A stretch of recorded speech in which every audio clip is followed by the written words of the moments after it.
고전서 4장 1절로 5절에 있는 말씀을 통해서 세 가지 법정, 이런 제목으로 은혜를 원하겠습니다. 오늘 4장 1절 말씀 보니까 사람이 마땅히 우리를 그리스도의 일꾼이요 하나님의 비밀을 맡은 자로 여길지어다.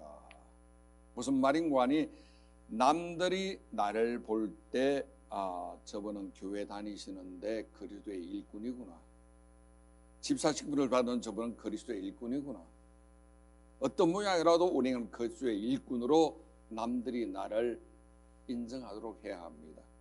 저분 교회 나가든가, 나 몰랐네, 전혀 예수 있는 냄새가 안 나는데 곤란합니다. 사람이 나를 볼 때 저분은 그리스도의 일꾼이구나. 예수 믿는 걸 숨기지 마십시오. 떳떳하게 드러내고 믿는 여러분 되시기 바랍니다. 우리가 예수 믿는 것을 속이게 되면은 주님도 하나님 앞에서 우리를 부인할 것이라고 했습니다. 우리가 사람들 앞에 주님을 시인하면은 주님도 하늘에 계신 하나님 앞에 우리를 시인할 것입니다. 그래서 우리를 그리스도의 일꾼인 것을 인정해야 되고, 그리고 자신이 스스로 생각할 때는 하나님의 비밀을 맡은 자로 여길지어다. 하나님의 비밀은 뭡니까? 우리만 아는 것이요, 말씀 속에 생명이 있는 것이고 그리스도 안에 영생이 있는 것이고 우리가 이 땅 떠나고 천국이 있는 것이고 이 땅에서 기도하지만 하늘 위에 하나님의 응답이 있는 이것은 세상은 모릅니다. 우리만 알고 있는 비밀입니다. 우리는 마땅히 스스로 행할 때 하나님의 비밀을 맡은 자로 여기고 나가는 여러분 되시기 바랍니다. 마땅히, 당연한 거란 소리죠. 마땅히. 그리고 2절 보니까 맡은 자들에게 구할 선 충성이라.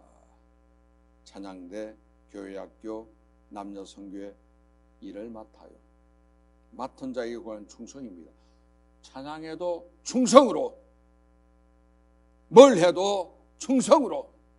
하나님 우리에게 요구하는 것은 충성입니다.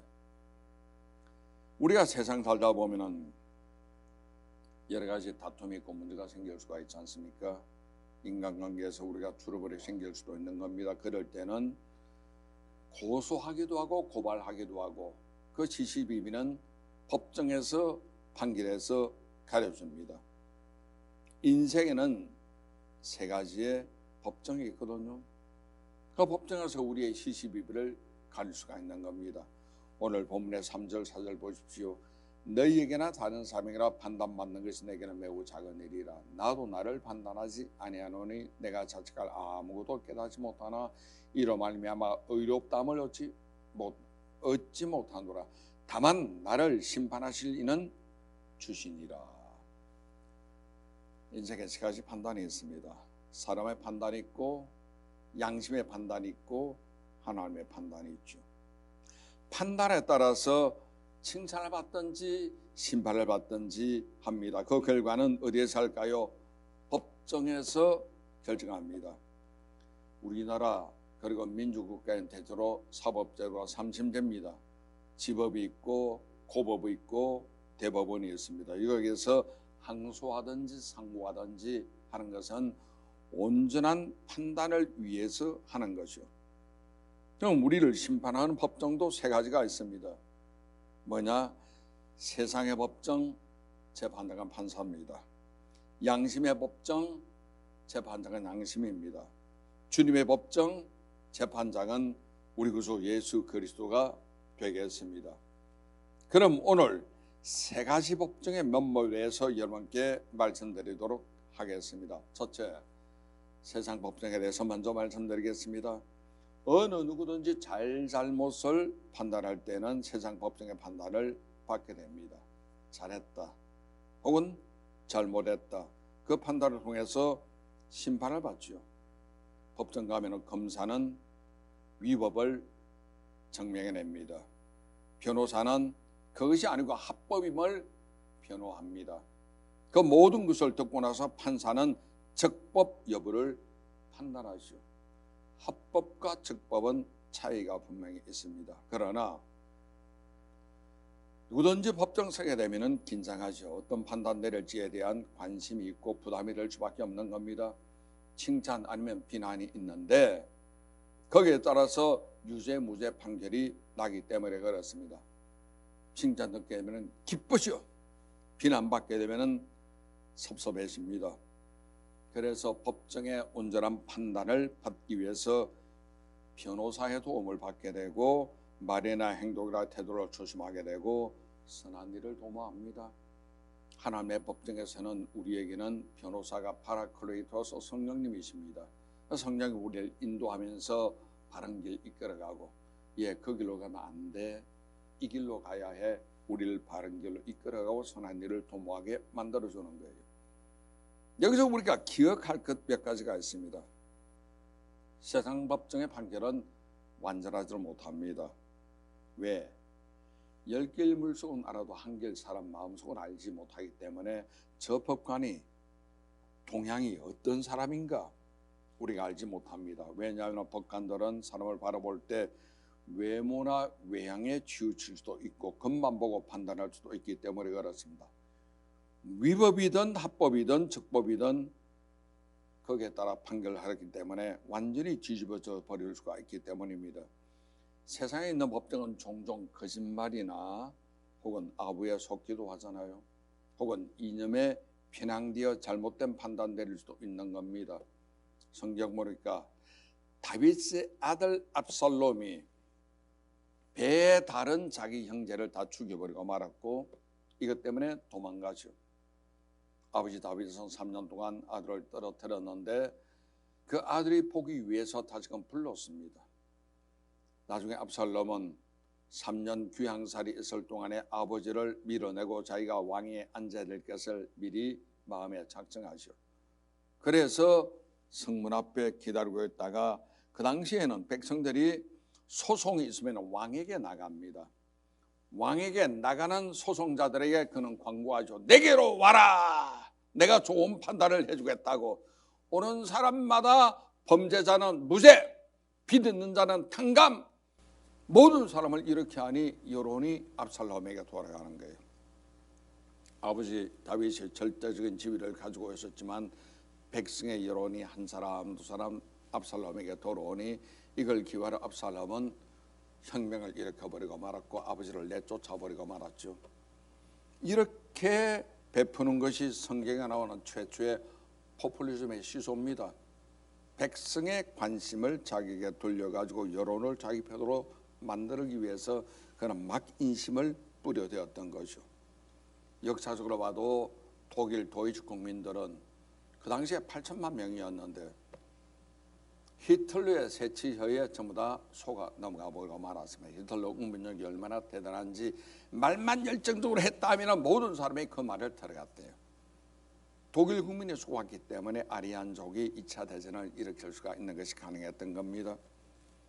볼셰비키 혁명 때도 공산주의 혹은 레닌의 그 세치혀에 속은 사람들, 부자의 재산을 빼들어서 가난한 자에게 나눠줘서 가난한 자가 없는 세상 만들어 주겠다는 공산주의의 말에 그들은 속아서 소련은 러시아 무너지고 소비에트 공화국 생기면서 모든 소련 국민이 노예 상태로 거지가 되어버리고 말았죠.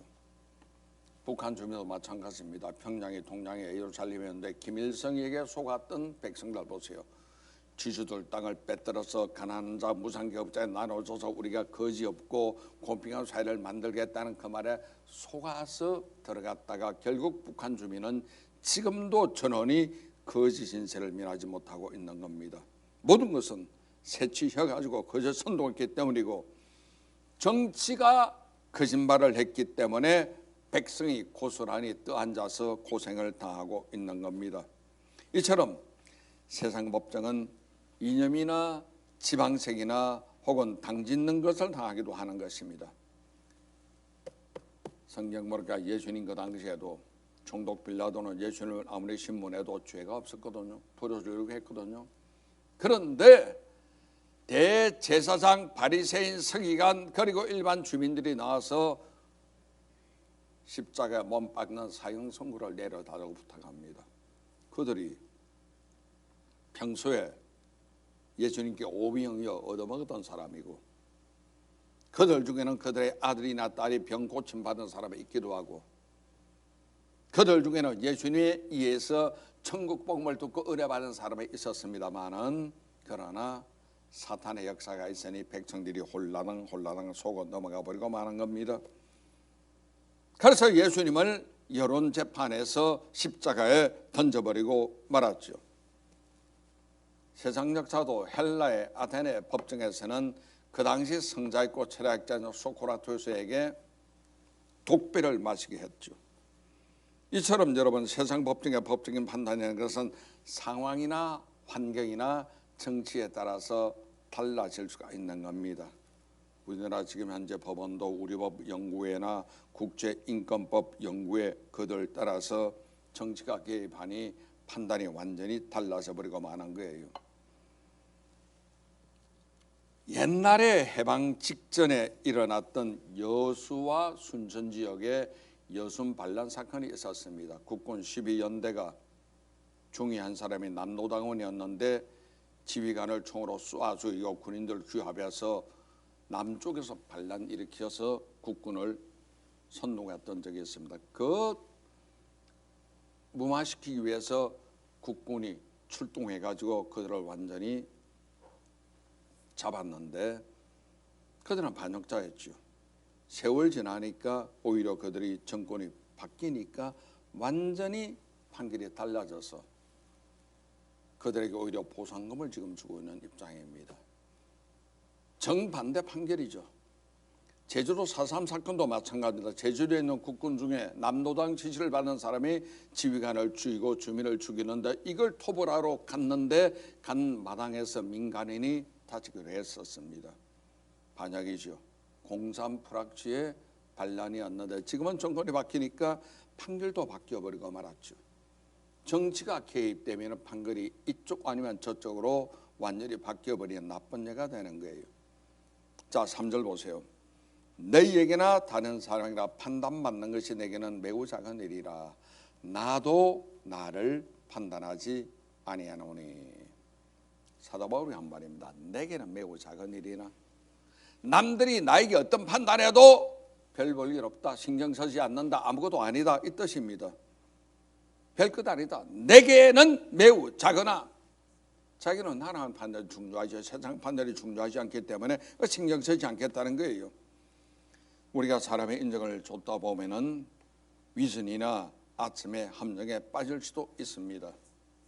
또 좀 젊은 사람들 SNS를 보다 보면 연예인들 같은 경우는 SNS에 걸리는 댓글 보고 상습하기도 합니다. 그 댓글이 비수가 되어서 자기의 가슴을 찌르기 때문에 심한 경우에는 댓글 보고 상처받아서 자살하는 사람이 있기도 하는데 어리석기 짝이 없는 거예요. 내게는 아무 일도 아니나. 이 담대한 마음을 갖는 거 중요합니다. 내게는 매우 작은 일이란 거죠. 신경 쓸 일이 전혀 아닙니다. 중요한 건 뭐냐? 주님의 판단이 중요한 거예요. 그래서 4절 뒤에 보면 나를 판단하실 이는 주님이시라. 그렇잖아요. 아무리 내게 불리한 판단 받아도 비난 받아도 절대 섭섭해하지 마십시오. 담대함을 갖는 여러분 되시기 바랍니다. 하나님 말씀과 믿음에 온전히 바로 서면 담대함이 생길 수밖에 없는 겁니다. 하나님 여호수아 같은 담대함 주시고 갈렙 같은 담대함을 갖게 하여 주옵소서. 바울처럼 내게는 매우 작으나 아무것도 아니라는 이 마음을 갖는 여러분 되시기 바랍니다. 왜? 중요한 진짜 판단은 주님의 판단이기 때문에 그렇습니다. 주님은 정의의 편이거든요. 세상은 여론의 편입니다. 그래서 우리 크리스천들은 세상법에 지나치게 매일 필요 없는 거예요. 의지할 필요 없는 겁니다. 어느 정도 거리를 두고서 인간들 판단에 매이지 마시고 매이는 순간 우리는 노예가 되어버리고 말기 때문에 그렇습니다. 사실 여러분 인간의 판단은 별것 아닌 매우 작은 일이거든요. 내게는 매우 작으나 하나님의 법정에 신경 쓰는 여러분 되시기 바랍니다. 주님이 나를 어떻게 보실 것인가, 주님의 칭찬이 있을 것인가, 주님의 책망이 있을 것인가, 하나님의 판단에 집중하는 여러분 되시기를 주님의 이름으로 축원합니다. 두 번째, 양심의 법정이 있습니다. 내가 나를 판단하는 것은 양심입니다. 사람은 하나님의 형상대로 지었기 때문에 양심이 있지 않습니까? 동물은 양심이 없으므로 본능 따라 움직이죠. 사람은 본능보다는 양심 따라 움직입니다. 만약에 사람이 양심을 저버리고 본능 따라 움직인다면 인면수심입니다. 얼굴은 사람인데 마음은 짐승이나 소리죠. 그렇습니다. 양심의 법정은 세상 법정보다 우위에 있습니다. 왜냐하면 양심은 내 속을 보고 판단하기 때문에 정직하면 양심을 속일 수가 없습니다. 성경 요한복음 8장 보니까 가늠하다가 잡힌 여인이 현장에서 잡혀서 끌려왔습니다. 옷을 입은 둥 마른 둥 하고 바리새인들 제사장들은 그녀를 예수님 발 앞에 집어던져 팽개쳐버리고 말았죠. 의기양양했습니다. 선생이여, 율법에는 이 여인을 돌로 쳐 죽이라고 했는데 선생 어떻게 할 거냐? 예수님 평소에 사랑을 말했거든요. 돌로 쳐 죽이라면은 율법은 지키지만 예수님 가르침은 부인하는 겁니다. 그렇다고 풀어주라 하면은 예수님 가르치는 지키지만 율법을 어긴 반역자가 될 수밖에 없는 거예요. 이래도 문제 저래도 문제 진퇴양난에 빠졌습니다. 그때 주님은 땅바닥에 먼지 모를 글을 쓰는 거예요. 사람들이 무슨 글이지 쳐다보고 있는 거예요. 글을 다 쓰신 주님은 전부를 돌아보면서 너희 중에 죄 없는 자가 돌로 쳐라. 이 말 듣고 양심의 가책을 받고 한 사람 두 사람 떠나니 나중에는 모든 사람은 사라지고 여인과 예수님 둘만 남았죠. 그때 예수님 하신 말씀에 가서 다시는 죄를 짓지 말라고 했습니다. 유대인들이 돌아간 이 내용이 중요합니다. 왜? 그들은 양심이 정직했다는 소리잖아요. 오늘날 한국 정치가 같으면 나 그런 일 한 적 없어. 나 모르는 일이야. 저 사람이 했지 나는 아무 상관없어. 변명했을지도 모릅니다. 그 당시 유대인들은 오늘날 한국의 정치인보다 훨씬 더 정직했다는 소리입니다. 그렇죠. 예수님이 여인을 용서해 준 이 사건은 세상 법정에서는 당연히 유죄죠. 돌로 쳐서 죽이도록 유죄입니다. 그런데 양심의 법정에서는 무죄 판결받았죠. 아니 무죄보다는 집행유예로 용서가 되었죠. 가서 다시는 죄를 짓지 말라. 그러나 우리가 경험적으로 하는 것처럼 양심의 판단도 항상 정확한 것은 아닙니다. 타락한 양심이 있기 때문에 죄지은 양심, 화인맞은 양심이거든요. 타락한 사람의 양심은 거짓말합니다. 사기칩니다. 그리고 변명합니다. 자기 합리화를 내세웁니다. 불에 달구어져 화인 맞은 양심은 전혀 가책을 느끼지 못하지요. 자, 지남철 보세요. 자력 강하면은 쇳과리가 몰려오잖아요. 지남철은. 탐심의 자력이 강하면은 돈이 몰려오도록 합니다. 그 과정에 사기치고 거짓말하고 남을 속이고 도둑질하는 일이 생겨버리고 마는 거예요. 탐심은 우상숭배란 말이 맞습니다. 잘못된 양심은 이렇게 죄를 지을 수밖에 없는 거예요. 대장동 사건도 그 중에 하나죠. 타락한 양심. 자, 아담 이후에 영이 죽었고 하나님과 분리가 됐기 때문에 양심이 타락한 거예요. 하나님의 형상이 분리되다 보니까 일그러져 버리고 말았죠. 형상이 일그러지니까 사람은 타락하게 되고 거짓말하게 되고 뻔뻔하게 되고 우상 숭배하게 되고 귀신을 숭배하는 사람도 생기는 거예요. 자질 없는 자가 스스로 지도자가 되겠다고 나오면은 지도자가 아니라 지배자가 될 수가 있습니다. 지배자는 다른 말로 독재자가 될 수가 있습니다. 그렇게 되면은 양심의 기능이 올스탑해버리고 마는 거예요. 양심이 우리에게 내 속에서 명령할 때가 많습니다. 세미한 음성으로, 벼락 같은 음성으로 명령 안 하고 세미한 음성으로 명령하는데 이걸 거역하게 되면 판단 기능이 올스탑합니다. 양심의 음성에 귀를 기울여야 합니다. 일반적으로 사람들은 화인 맞게 되면은 양심의 기능이 중지돼 버리고 말거든요. 그래서 거짓말이 입에 붙는 거예요. 모든 것이 거짓말입니다. 이름 빼고 다 거짓말입니다.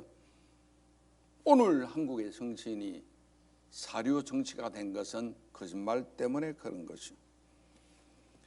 자, 예수님 그 당시에 예수님을 떡 얻어먹은 사람, 병 고친 사람, 예수님께 위로받은 사람, 천국 복음을 전해들은 그 사람들이 오히려 나서서 예수님을 십자가에 못 박으라고 큰 소리 쳤습니다. 그들 중에 제사장 있고 바리새인 있고 서기관 있고 일반 군중들이 있었습니다. 그들은 못 박으라고 외치면서도 전혀 양심의 가책을 받지 않았습니다. 독재자 양심도 이와 같은 것인데 왜 그럴까요? 화인을 맞았기 때문에 기능이 상실해버리고 말았기 때문이죠. 우리가 반드시 기억해야 할 일이 있습니다. 양심이 하지 말라는 것은 순복해야 합니다. 반드시 순복해야 합니다. 오늘 우리가 부른 찬양, 어느 민족 누구에나 결단할 일 있나니 참과 거짓 사이에서. 자, 이럴 때 우리는 어떻게 하느냐? 양심의 음성에 귀를 기울이고, 세미한 음성이지만 우리는 순복해야 합니다. 떠드는 말에 귀 기울이지 마세요. 여론에 속지 마십시오. 우리는 정직해야 됩니다. 그래서 양심이 바른 길로 이끌어갈 때 인도받는 여러분 되시기 바랍니다. 만약 우리가 양심을 속인다면 양심의 법정에 설 수밖에 없는 거예요. 법정 판결에 따라서 상을 받을 수 있지만 심판받기도 하는 겁니다. 왜? 갈라디아서 6장 7절 말씀이니까 사람이 무엇으로 시험된지 거두리라고 했는데 축복도 거두지만 심판도 거둘 수가 있는 거예요. 양심이 묵인한다고 해서 다 옳은 건 절대 아닙니다. 나 양심 가책 안 받았어요. 이거 묵인인데 그거 옳은 것도 아닙니다. 하나님은 회개하기를 참으시기 때문에 묵인하는 것뿐이에요. 하나님의 심판은 천천히 도는 맷돌과 같습니다. 심판이 없다고 해서 하나님이 봐줬다고 생각하지 마시고 일단 맷돌 속에 들어가면은 심판은 천천히 오지만 가루가 돼버리고 마는 거예요. 하나님의 심판 무서운 겁니다. 맷돌처럼 가루를 만들기 때문에 우리가 양심의 소리에 귀를 기울이고 나가는 여러분 되시기를 주님의 이름으로 축원합니다. 세 번째 법정은 주님의 법정입니다. 주님의 법정은 하나님의 법정으로서 최고 법정이죠. 왜? 하나님은 창조주입니다. 하나님은 절대 주권자 되시는 하나님이십니다. 하나님은 당신이 뜻하신 바를 포기한 적이 없고 당신의 권세를 천사에게도 맡긴 적이 없으십니다. 절대 주권입니다. 욥기 보세요. 욥이 고난당할 그때 배후에 누가 하셨나요? 사탄이. 그것도 하나님의 허락했기 때문에 사탄이 욥을 건드립니다. 하나님이 분명히 말하죠. 생명은 손대지 마라. 생명은 누구 겁니까? 하나님의 거죠. 내 생명 하나님의 것입니다. 여러분의 생명 하나님의 것입니다. 그래서 하나님이 사탄에게 욥의 생명 건드리지 마라.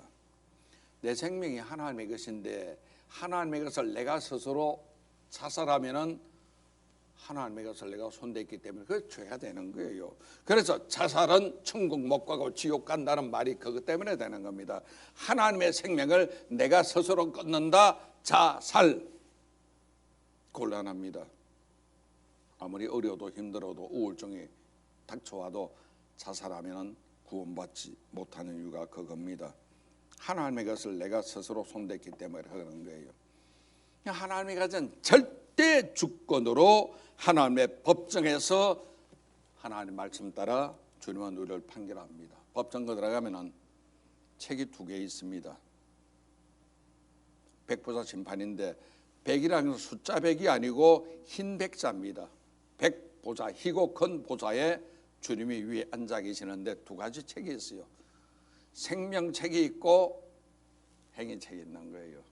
생명책에는 예수 믿는 저와 여러분의 이름이 기록되어 있습니다. 저는 아직 보지는 못했지만 김봉준 이름이 있을 거예요. 이미영 권사 이름이 있습니다. 생명책에 예수를 구주로 믿는 사람 생명책에 이름이 기록되어 있죠. 그 다음 행위책에는 여기에 이름이 기록 안 된 사람 행위가 여기에 있는데 그의 행한 대로 나중에 심판을 고소하여 받을 수밖에 없는 겁니다. 하나님은 정확하신 분이고 세밀하신 분이고 오류가 전혀 없는 무오류 하나님이시죠. 그렇기 때문에 하나님은 누구의 겉만 보지 않습니다. 속마음까지 보시는 거예요.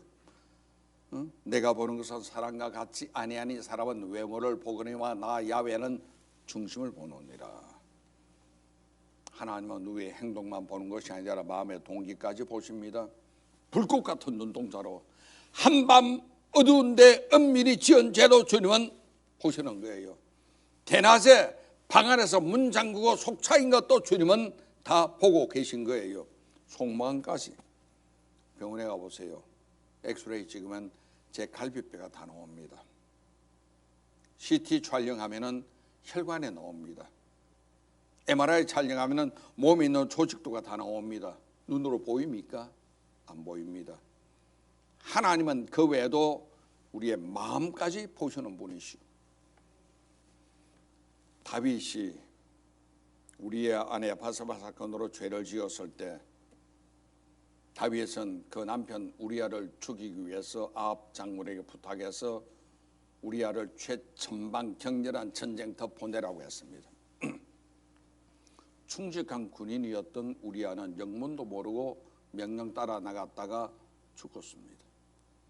전혀 모르고. 이걸 아는 사람은 아무도 없었습니다. 완전 범죄입니다. 세상 법정은 알지 못했죠. 양심의 법정은 모른 척 묵인했죠. 그러나 하나님의 법정은 통하지 않았습니다. 하나님 보시니까 선지자 나단을 보냅니다. 그래서 나단이 하나님의 죄질을 다윗에게 지적을 했던 거예요. 지금도 마찬가지. 하나님은 종종 하나님의 종, 하나님의 사람을 통해서 하나님 판결을 통보합니다. 성경 말씀에 근거해서 우리는 순복해야 합니다. 하나님 판단이 있기 때문에 그렇습니다.